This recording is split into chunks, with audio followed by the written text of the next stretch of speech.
Oh, Derbyshire, hat-trick! Adelaide United, like statues at the back. And Matt Derbyshire has his first hat-trick down under. Bruce Dickinson wants more cowbell. We should probably give him more cowbell. Say, baby, I gotta have more cowbell. And Holman, what a touch that is. Down the line, there's no one keeping up with him in the middle. Absolutely no one. Welcome, ladies and gentlemen, to the latest episode of Bull Banter, the podcast where two brothers from Southwest talk about the Macarthur Bulls, A-League, and all things football. You're joined by myself, Blake Sims, and my brother Daniel. And Daniel, how are you doing this week? Not the best week, but we're kicking on. Guys, be sure to, check us out on all the socials there, Facebook, Twitter, and Instagram.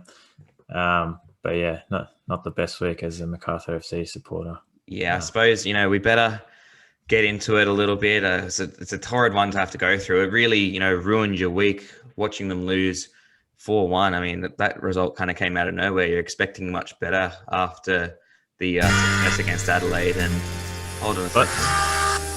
What? What? I think that's Melbourne City's music. What? Melbourne City's music? What are they doing here? What's this? I've never seen. We're being invaded right now. What?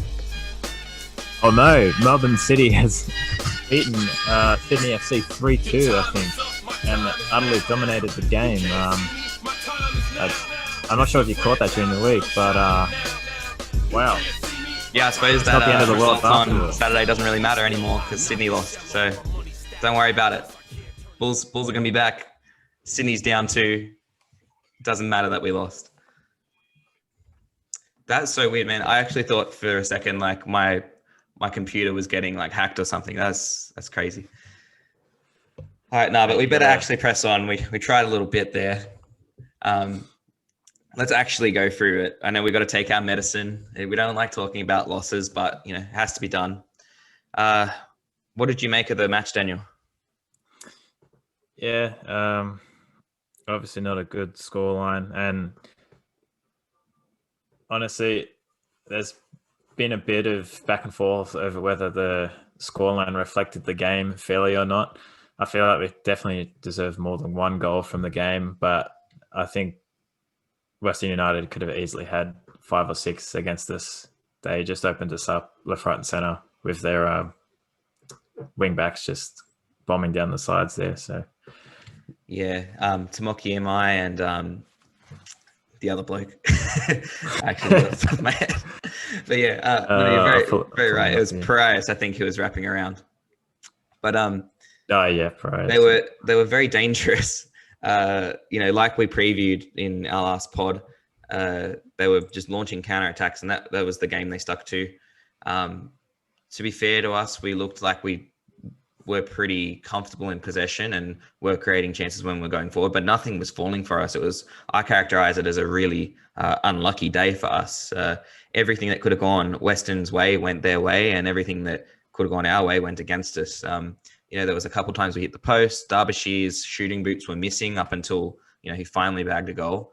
But on another day, you could have said that it would be a draw. On another day, we could have even, scored enough goals to win. And it was a matter of luck. And there's a number of factors that we'll have to go through. But I think one of them that stood out was obviously Derbyshire's, lack of finishing. You could say that Federici probably had his worst game in a Macarthur jersey so far. And, we'll break down the goals one by one, but there was a lot of luck involved in a couple of them as well. So we'll have to just pour through it. What did you see as the sort of main reason we were conceding so much, Dan? Yeah, I thought that we couldn't really get much going forward. We lost the ball more often than not in the midfield there. And, Derbyshire maybe did have a bit of an off day with the shooting boots, but then in the final third, we were pretty wasteful more often than not as well, and Najar starting isn't quite as dynamic as the likes of a Holman or a Lockie Rose out wide there. And yeah, up until the first goal, we had possession, but we weren't doing much with it. And it just felt we couldn't get much going in that game. Yeah, it's interesting that you highlighted Najar there because I do believe he's better suited to that central striker's role. But obviously, he's not going to dethrone Matt Derbyshire No, anytime of soon. course. So I think maybe Milicic prefers him out on the left because he is quite a decent player. But I think he prefers him out on the left because of his natural left foot and thinking, oh, if you can get a cross in or you can be a bit dangerous from that angle.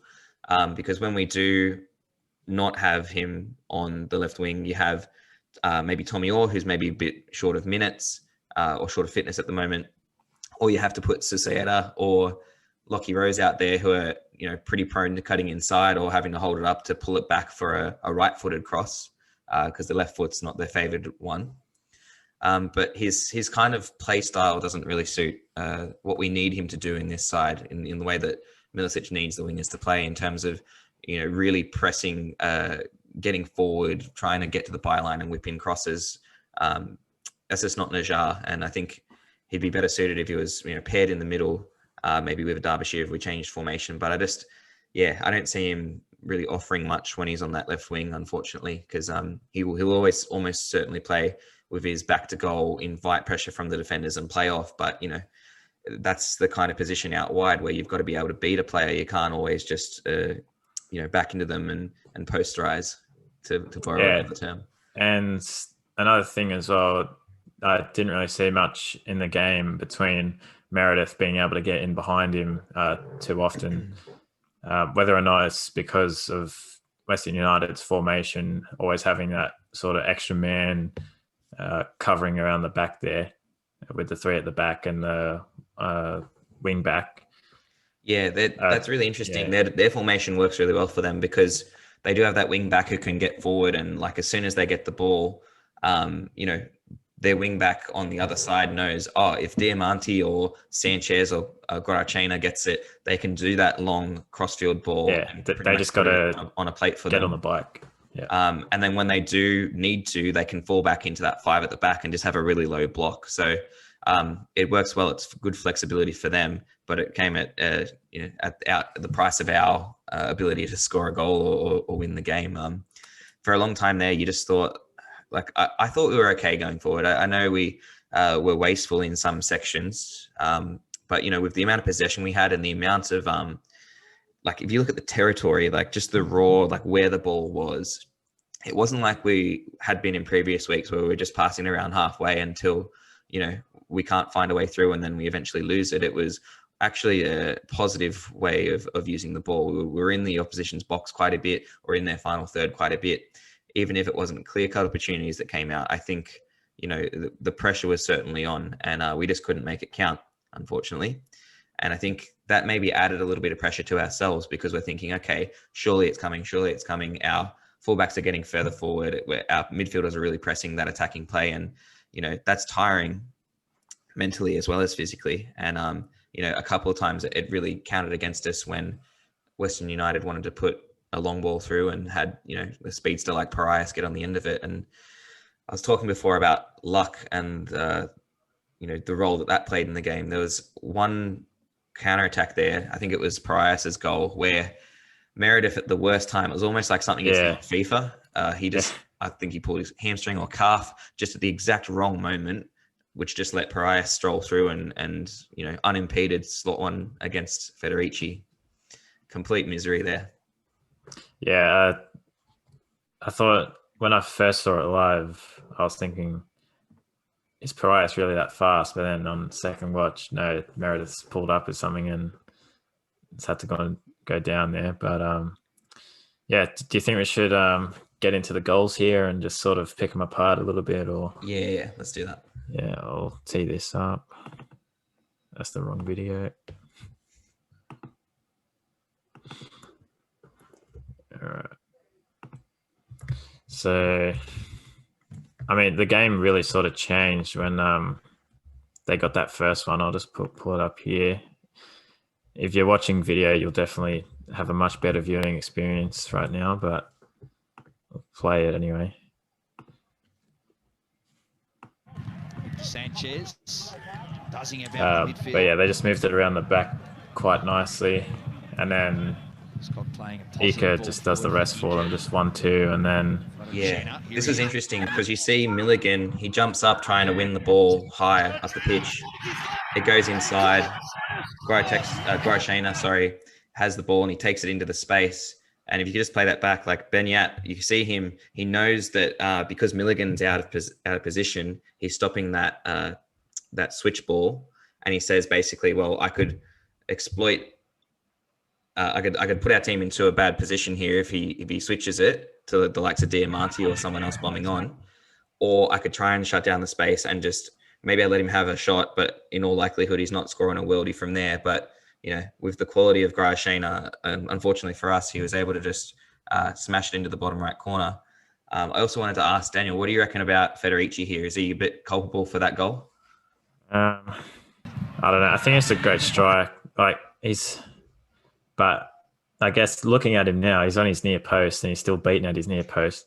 He's probably not expecting him to hit it from there. But I thought he should have gotten to it. A bit of a problem. I think he was maybe caught napping. Didn't expect him to hit it from there. Or maybe he's unsighted. We can't tell. Did it go through the defender's legs as well, maybe? Yeah, I think maybe Jovanovic there. Yeah.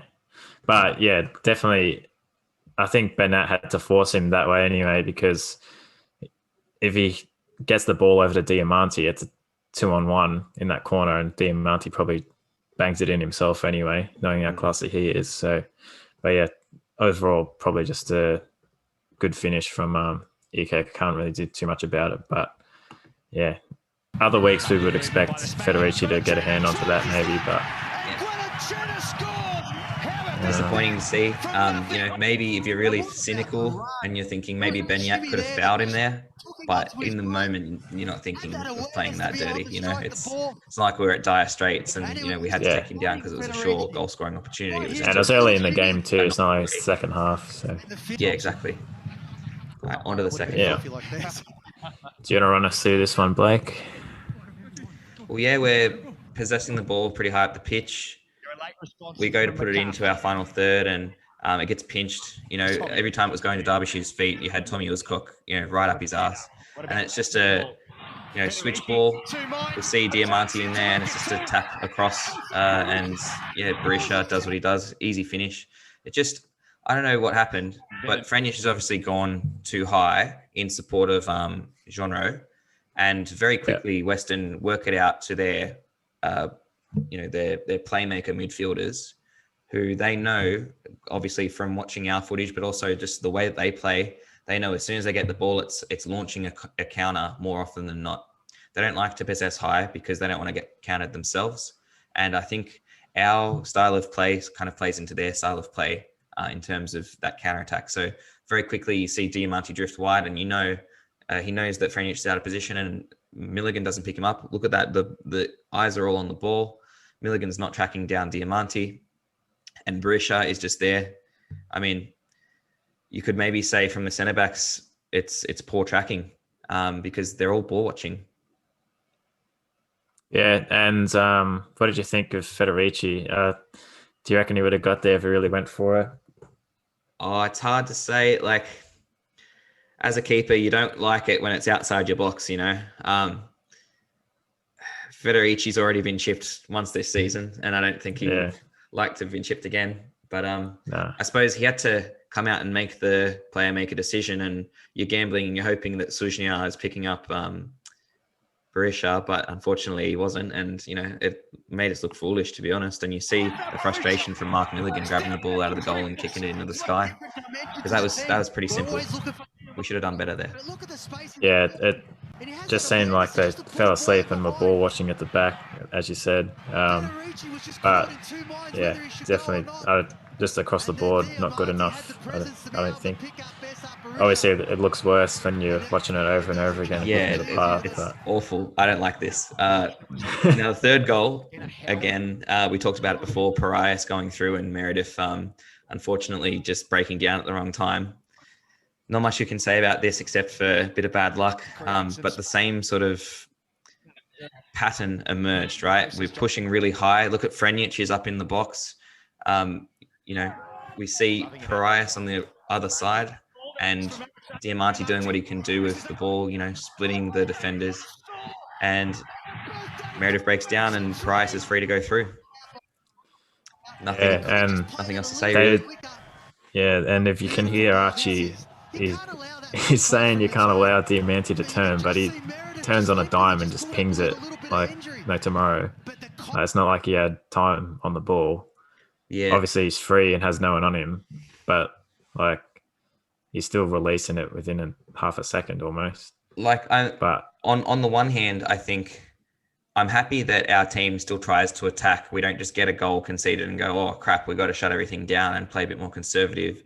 Like, we're willing to still play progressive and free-flowing football, but it comes at a definite cost when we get exposed like this. And I think, there needs to be some sort of stopgap to it. I don't know if our centre backs are the fastest, in the league. If you're getting out sprinted by Berisha, that's a problem. But Parias is certainly a speedster. And like we said here, it's just Meredith pulling a hammy or a calf at the exact wrong moment. Not much to do about that, but in the future, we need to make sure that we're shutting down those counterattacks, like being very alert to them. I think they were alert to it this time. It's just a matter of the body breaking down. Yeah, 100%. He puts it past Federici, who has to face another one-on-one. Yes, and you can't ask much of Federici there. I mean, but it's almost an impossible one. He's got so much time to measure that and just place it. But again, can't get across because he's got to, make sure he looks after Berisha. Ugly. Wherever he's saying like, oh, they're just playing long balls, but for the second and third goal, both those balls were. Yeah, it's not just like they're punting it forward; they are like deliberately doing this. Yeah, take us through the fourth. Come on to the fourth goal coming up here. Connor Payne has the license to just go down the left here, takes it to the byline. Franic gives him a little bit of space, and then a bit of magisterial from Ika Graxter, and Federici thinks it's in. And then Berisha just picks up the scraps like he usually does. So, yeah, a bit of an odd deflection. I think Federici gives up on it a little bit too quickly. He either thinks it's in or it's gone past the goal. He's not expecting the rebound, and unfortunately, his reflexes weren't, maybe what they should have been. Even I think it's Sujniar in there doesn't stay alive to it. He's ball watching again, and it's split second decisions. But if he just follows it up, maybe he gets there before Berisha, but Berisha, just being the poacher that he is, he knows the positioning he always needs to be in. He's always hungry. He's always alive to it. And yeah, unfortunately for us, it's just another one of those unlucky ones. I think we copped two very unlucky goals on Saturday. Yeah, and obviously Berisha, being the poacher he is, he's reacting well before the defender's there. Always eyes on the ball. It's that half second that makes that goal for him. Yeah, he just thinks quicker. And it puts him second all time as scorer in an Australian league. Yeah. But we did get that consolation goal eventually. I'll just skip through the replays here of the fourth goal for Western United there. And yeah, that easily could have been a one-on-one opportunity there, but Franic makes a good tackle. They have acres of space and he just puts his body on the line. Yeah. And that's what we should be seeing more of from Franic. He definitely has that in his locker. But do you want to take us through this one, Blake? Well, yeah, I think it's interesting. Just Milicic had previously said that after the 5 sub rules come in, that it becomes a bit like basketball, just very back and forth. And you can see how frantic and split the field is. We work it well forward. Derbyshire drops off nicely to put a ball through for Holman and then follows up. Holman drops it back and Rose is there just to put in a nice cross. And on the end of it, Derbyshire, for probably the first time in the match, gets a shot on target and buries it. And, he had a very similar opportunity earlier in the second half that you would have said for all money should have ended up in the back of the net. So it's good that he can sort of shake off the rust of that. But yeah, that was missing a lot earlier in the match. And I think if we get on the score sheet first, I think it's a very different match. Maybe we don't try and play so high and so aggressive with our possession style of football, and maybe we dig in a bit harder. But yeah, not pretty viewing, especially because it's only in front of a handful of fans and a couple of excavators. So very, very tough to watch that losing. Yeah, and right out of the gate in the second half as well, Derbyshire had that chance. I think Sujna put this sort of long ball through, and he took it down well, took a touch, and then smashed it against the crossbar on the volley, I think. So on a different day, that just flies in and we kick on. And Yeah, I think it's it the was what only ifs, but that's 2 football. nil at that Sometimes you have stage to great make days, it sometimes 2-1. So you have awful ones. Daniel, I wanted to ask you, what did you make of Milicic getting an early shower, leaving in the 90th minute before the end of the game? yeah, I mean, it's a bit ironic that as soon as he leaves, literally the second later, we score that consolation goal late in the game. But I think it's just sort of a statement from him saying today wasn't good enough from the lads. So a few people I've seen were quite, they're asking for his head because he didn't stay for those extra 4 minutes when the game's clearly out of reach. But as I'm like, obviously the players are going to realize, the gaffer's gone in the change room early. We need to fire up. And then obviously he's going to use that in the team talk after the game. And hopefully he got into him and can, pick us up after that defeat there. Yeah, we'll definitely need it for Sydney.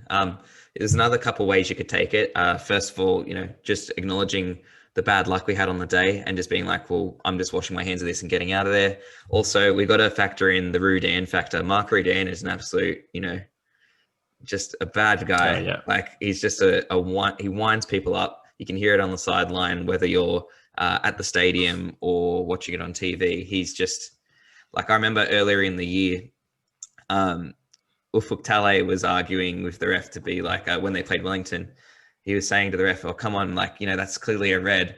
And Mark Rudan's like, oh, you're one of those, aren't you? You're one of those. I thought you were a good bloke, but no, obviously not. Right. So he's just a shit talker. And, Ante, he's got class. I don't think he would have wanted to engage in that. And perhaps he didn't want to shake Mark Rudan's hand after all that, because I'm sure there would have been a lot of shit talking going on. Yeah.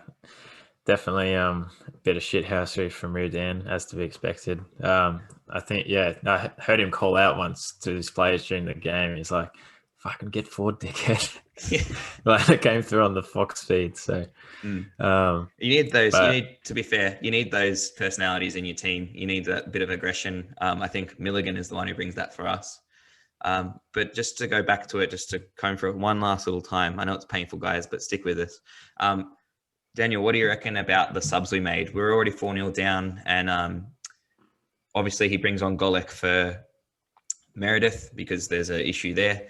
But the rest of the subs he made were 3 wingers. Now, what did you make of those changes? Yeah, it's a bit of an odd one.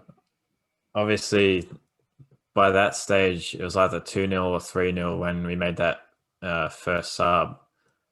But then to bring on... one of the subs it allowed Milligan to move into centre back, which I don't know, maybe Ante thought would be a bit more secure with him stepping back into centre back instead of centre mid, and then we could move. I think it ended up being Genre, Bernat, and then Puyo just in front of him in the midfield there. But then, I mean, it was a bit odd. I think it did result in a goal, but I don't know. Is it like, should he really be shutting up shop 3-0 down? I don't know.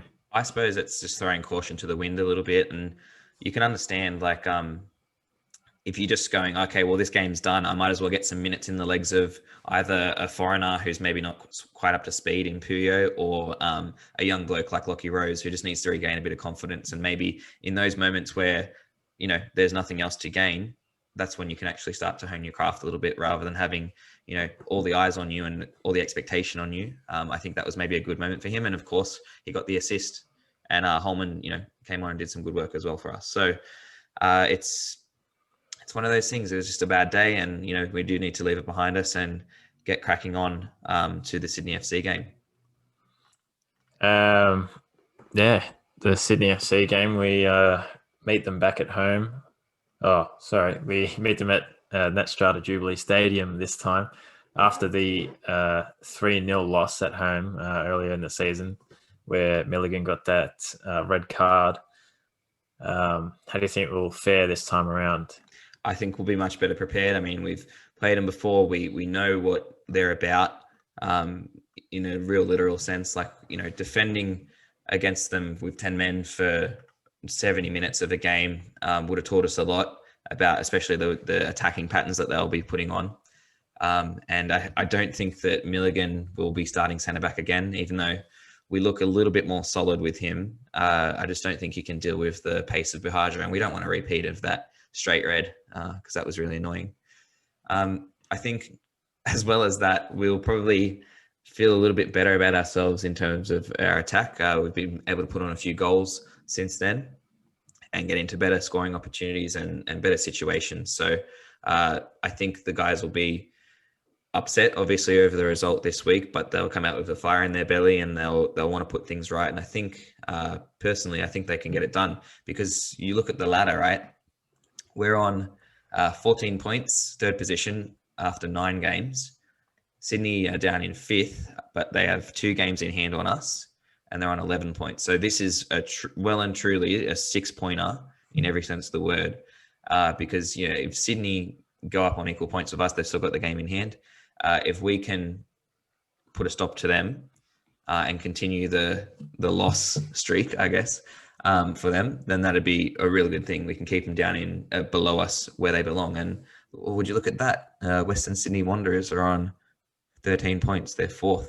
And obviously we don't want them to climb above us either. So we've got to be looking above us and going, okay, how can we get to the Mariners, who are looking not necessarily shaky, but maybe not as dominant as you'd expect a side on top to be. Brisbane, as we said when we looked around the league, they don't look like they're going to be there forever. They look like they're going to have a poor run of form eventually. And it's just, I think if this will be a really defining weekend for our season. If we can get the 3 points over Sydney, I'm sure it'll give us the confidence to push on and actually think of ourselves as a top 4 or even top 2 side. And if we lose to Sydney and other results go particular ways, we could be down, out of the top 4 potentially. So it just depends. But it's going to be a really clearly season-defining day, I think. Yeah, definitely agree there. And obviously both teams are coming off quite bad losses. Melbourne City were just laying waste to Sydney FC's goal there. They had that many shots on target and were forcing Redmayne into lots of saves. So, they were early on in the season, coming into the first game against them, they were looking shaky as well. And now 2 on the trot, they've lost. So hopefully we don't give them that rebirth again this time around. But yeah, definitely a statement game for both teams in the bigger picture of the season. Yeah. What do you think, just before we go into our predictions, what do you think that we need to do differently against Sydney in regards to our style of play? Like, do you think we need to change anything about the way we lined up against Western United, or thinking all the way back to the Sydney game at Campbelltown? What do you think we actually need to do or improve on to get a better result? Well, looking back on that Sydney game, we were with 10 men the entire game, and not until the 60th minute were Sydney really in the game. We looked like we still had 11 men on the pitch, and we were dominating more than a team with 10 men should, or should have the right to at least. So I think if we just go in with our normal game plan, try to exploit the fact that Sydney FC's fullbacks are going to bomb forward, just get the ball early to the wingers of Susaeta and whoever starts on the left for us, whether it's Tommy Orr, Holman, or Lockie Rose, or Najjar even. And, we just got to have a bit more urgency in the final third. That's probably the main takeaway I can gather from the Western United game, I'd say. Yeah. I think it'll really come down to who can execute their play style better. We pretty much cancel each other out. We try and play the same style of game where we're possessing, midfielders are dropping deep and the fullbacks are bombing on. and it'll just be who can execute better, because we'll have probably turns. We'll take turns attacking and then defending. It won't be such a helter-skelter game as we saw against Western, where we're all push forward and then we've got to quickly drop back. I don't think that style suits us well, but we've got to be aware Sydney have the option with Buhaja. His pacing behind will be always a constant threat, but it'll be interesting to see if he starts over Bobo, because Bobo's back now, and his hold-up style of play maybe suits Sydney's possession style better than Buhaja. But I think maybe he gets introduced late in the second half just to put us on eggshells and allowing Sydney to really get into our final third in their possession style. And, they are a good side. They have technical ability that is pretty much unmatched across the league. And so we can't let them do it to us. We've got to have a bit of grit and a bit of fight and, bury our chances when we have them, because we're not going to have it all our own way. They're a quality side. Yeah, and obviously that game against Melbourne City, they were coming off a 3-day gap in between games, and Ninkovic didn't start for them, and it was immediately clear when he came on how much the game changed for them, contributing a goal and an assist. So obviously another one to watch out for. He dusted us last time with that goal. So, but yeah, it'll be interesting to see how they line up against us. Yeah, they've just got those players who can unlock a game, right? They're game breakers. And I think that's the kind of person, the kind of person that we have who can maybe do that is someone the likes of Benyat when he pushes forward, Denny Genro's in that role, Puyo when he comes on. So there's, they've all looked sharp. They all are capable. It's just about putting it together on the day. Yeah, if Genro can beat a man and then move it quickly, then that just sets us up so well going forward in the final third.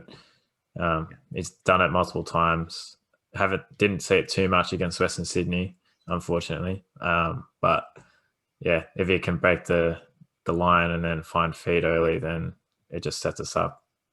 Yep. So going to our predictions now, what do you reckon the score is going to be, Daniel? And how do you see it playing out? Yeah, obviously the Sydney FC fans will be there in large numbers like they were at the Macarthur game. They were quite loud there, so I can imagine it'll be at least 2 times as loud at home. Thinking of a 1-1 draw for this one. A bit iffy on whether we can take 3 points here. I'd obviously love to see us take 3 points and make up for the home game earlier in the season, but I think 1-1 could be a fair result for how both teams are gone over the past week. So, yeah, I mean, Sydney aren't the team they used to be a couple of seasons ago. Like they're looking very beatable. I mean, Melbourne City beat them. Central Coast have beat them. I know they're still finding their feet because they haven't had as many games as other teams. So they could be very vulnerable. And, while they're playing in front of their home fans who would be very expectant, it could play against them because turn on them. They'll be pushing them really hard to try and score. And I think the way I see this one going anyway is 2-0 to Macarthur out of partly optimism. That's what my heart tells me. And my head is telling me the way it's going to go. So this is how it's going to go. We're going to score. My mind's telling me no. We're going to score off a set piece. So whether it's a corner, set piece, a deflected free kick from Benyat, however we want to do it, it's going to be off a set piece, probably mid to late in the first half. Then Sydney will come out second half thinking, right, we've got to score now. Like we can't just continue to play our game. We'll get the panic into them because we're ahead. They'll overcommit. We'll bomb one forward when we get an opportunity, and someone who's come off the bench, maybe Lachlan Rose, will right the wrongs of the last time that he played against Sydney, where he had 2 gilt-edged opportunities and couldn't slot it. This time he'll make them pay, and I have full faith in him to do that. No pressure.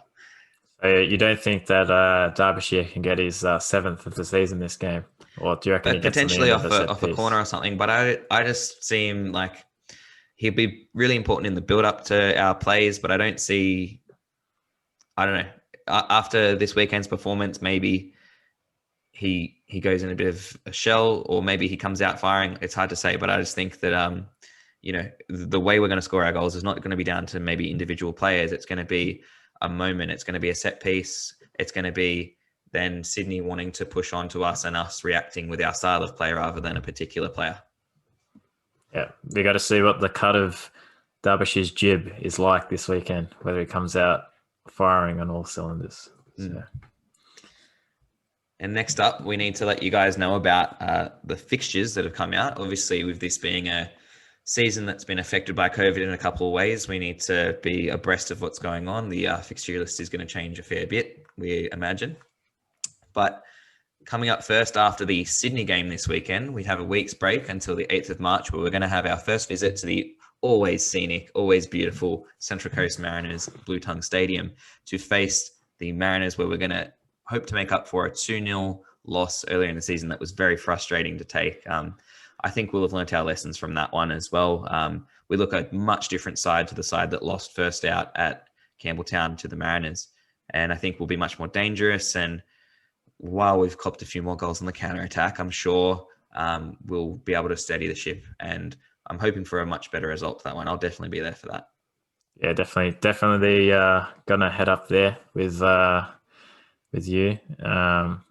See some sauce bottles and yeah, always exciting to see the sauce bottles in person. And Marvin is you know what we need? We need a mascot. We need Bully or something like that. A bull. Yeah. Bully the bull. Just like do you know if we can hit up the ex-Gunnosaurus guy? He can I think he's wanting some work. Yeah. Get him out of the UK, quarantine him, and then by the end of the season we'll have our own mascot. That'd be mad. But yeah, the following game week 12, just 4 days after the Mariners clash, we go to Amy Park, or the Empty Head Australia edition, to take on Melbourne City for the first time this season. You didn't make that up. No, it's well known that it's the Empty Head Australia edition. Common fact.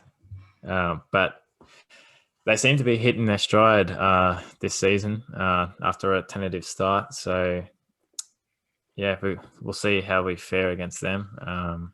Yeah, hopefully we should be picking up 3 points there. Might be a bit too optimistic, but... Well, they're a breakable side. Like, when things don't go their way, they're susceptible. And they're a weird one. They're kind of one that's always in it, but also always vulnerable. So it'll just depend on how things play out on the day. I think it'll be very important in that game to get the first goal, because their heads will drop or they'll get the pressure put on them. The first goal is so important in soccer. Yeah, and then match week 13, I think it's a week after game week 12, we face Western Utd yet again, this time at Campbelltown Stadium. And we have to wait over a month for our next home game. So... lots of away days coming up for you Bull fans. But yeah, how do you reckon we approach that game? Do you think we need to change our game plan, or I think we just actually put away one of our chances. I think, as I said, the first goal is such an important one. Changed the psychology of every one of the players on the pitch. I think we saw it on the weekend when we copped a goal. We were pressing even harder and harder forward, and that only increased as we unfortunately copped more goals. I don't think Milicic is going to mess with his play style, really. I think he's very set in his ways, and that can be a blessing and a curse for us. But I think we're going to get revenge against Western when they come and visit. I think we're going to thump them 4-1 back. Let's go. The bullpen will be electric. But and by the way, we need to make sure that we tell our listeners, if you are going to the Sydney FC game, make sure you go in the away active bay. It's nice if you want to have a day out at the football and just sit in the stand and go to an away match. But we've got to represent. We've got to hold it down for MacArthur when we get out there. We've got to show the league who we are and that we mean business and that we actually have away supporters. Because we don't want it to be like the Adelaide supporters who came up the other week, where there's 5 of them just standing in the rain and copping a beating.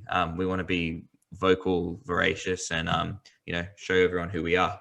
Because, as a young club, you get kind of judged thinking that no one's going to support you. We need to show everyone in the league that it actually was a great idea to put a team in MacArthur, because it was. We can see it. We don't want to be rocking up with 5 fans like Adelaide the other week. I'm certain we're going to have more than 5. Yeah, definitely. I mean, the Baraka alone is at least 20, so... Yep. We're sorted there. And then if the herd on the hill can find a hill at Net Jubilee Strata Stadium, there's plenty of grass, don't worry. But yes, moving on to the last announced fixture in match week 14, we have a so-called home game against Wellington Phoenix in every MacArthur residence, home away from home, Wollongong, on the 28th of March. And surely we take all 3 points from that one against the Knicks. Yeah, I don't know. I think it was just a case of last time when we played them, us being so young in the competition, so early in the season that we hadn't really figured out our play style necessarily yet. And the team hadn't gelled. There was no chemistry. And, Wellington looked like the far better side on the day. And it was only the fact that, Alex Rufer got sent off that we were able to, I think, escape with a draw there. But we're a much different side now, and Knicks are too. They've copped so many injury blows that they've had to, go and dip into the NPL talent pool to bring up some guys just to get bodies on the field. It's been really harsh for them. They've acclimatized all right to Wollongong, and they played a match against Western Sydney down in Wollongong on the weekend that was quite entertaining, a 2-2 draw. So you could see them coming good, but they've lost Luke De Vere for several weeks, who's really their general at the back. And I see them being there for the taking for us, but so much will change between now and then. It's, weeks and weeks away. But looking at the positions on the table now, where we are and where they are, you'd have to expect that we are good for a win there. Yeah, definitely agree there. And, even though Wellington has started to put it together in Wollongong, it's just not going to be the same as being at home in Wellington across the ocean there. So, but you'd expect, yeah. But for the rest of the season, you'd have to think that every team that visits Wollongong, it's going to be their home game. Like, especially for MacArthur, everyone loves a trip down to bloody Wollongong. Yeah, and you saw when Central Coast Mariners and even Western Sydney Wanderers supporters went down there for their away day. It was a great atmosphere, and I think we can just go down and take over Wynn Stadium ourselves. I better feed this dog pretty soon. So I'm going to ask you one last question before we finish up. Daniel, how many points do we think we can realistically take from the next 5 games that we've just sort of previewed there? Yeah, we'll go through each one here as I crack at my calculator. I did general maths in school, so it's 3 points for a win, 1 for a draw, yeah, and 0 for a loss. I said a draw for the Sydney game. I'm being hopeful here. I think we can beat the Mariners, Melbourne City. I'll say a draw just to play it safe. Western United, we have to make up for that loss this past week, so that's a win, and Wellington's win. So 11 points there. I think we can get from, a possible 16. I think that's more than fair. So what are your thoughts? You reckon that's enough? I think we can get a little bit more than that. I know you're being conservative, but if we look at our team on paper and the actual performances we've put in so far this season, I don't think it's out of the realm of possibility to go higher than 11 out of 15 points for those matches. I think, like I said, Sydney, we're going to win there. Central Coast will make up for that one. That's another 3 points. Melbourne City is a possible stumbling block. I think we actually might cop a loss there. Just a little stumbling block. That'll give us a lot of fire in the belly to come up against Western United. So I think we win there at our return to home. And then Wellington, in our home away from home, Wollongong, I think we'll get the business done over them. So I think we can get 12 points out of the next 5. The spot you want to be at is getting at least, 2 points per game over the whole season. We're currently under that at the moment. I think we're like 1.5 or 1.6 or something at the moment. But we've got to boost those numbers. Those are rookie numbers. But if we can go on a bit of a run here, then, we'll be looking right. Yeah, it'll be interesting to see how we fare against the Melbourne sides. They do sit at the bottom of the table. So, maybe we're getting the weaker sides in the comp. Maybe they'll be starting to hit their stride. It's so much up in the air, but it'll be exciting to watch no matter what happens. I think before the Sydney game, or might have been just after the Sydney game, actually, I think Melbourne, just because they have that many games in hand, they're still like 7th or something on the table, and that's only a couple spots below us. So in the As grand it sits scheme right of now, things, we have yeah, Wellington at the bottom, Melbourne Victory 11th, Western United 10th, and then Melbourne City 9th. But obviously, all those teams have games in hand over us. Even Western United's only played 6. So they could have, I mean, we maybe predicted incorrectly that we should have beat them because, they do have lots of games in hand, and they haven't been out of any game, you could say, this season.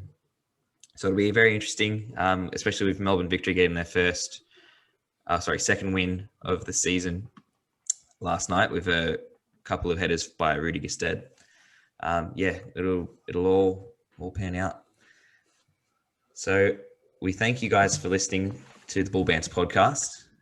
Make sure you stay tuned into us. We're on social media on Instagram, Facebook, and you can get our podcasts through iTunes, Google Podcasts, Anchor FM, Spotify, and wherever you get good podcasts. available where all good podcasts are. And do be sure to check in. Daniel's done some brilliant writing there for bullbanter.com if you want to get all the latest analysis on the MacArthur Bulls. But apart from that, guys, thank you so much, and we will catch you in the next one. Go you Bulls, and let's smash Sydney.